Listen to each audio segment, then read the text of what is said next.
Momen saat drone FPV mendahului Mavic dan menyerang kendaraan militer American Bradley viral di media sosial Telegram pada Senin 22 Juli 2024. Insiden ini menunjukkan persaingan yang sehat, seperti tulis dalam keterangan unggahan. Saat operator Mavic membidik ke arah pintu pengemudi American Bradley, dia disusul dengan kecepatan sangat tinggi oleh temannya yang menggunakan drone FPV yang kecil dan gesit.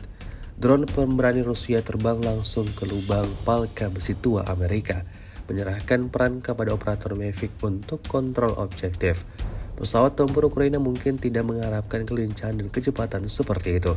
Sementara satu drone membidik dengan hati-hati, drone lainnya telah menyelesaikan tugasnya dengan presisi tinggi, menunjukkan kerja tim yang sesungguhnya dan efisiensi tinggi dari operator Rusia.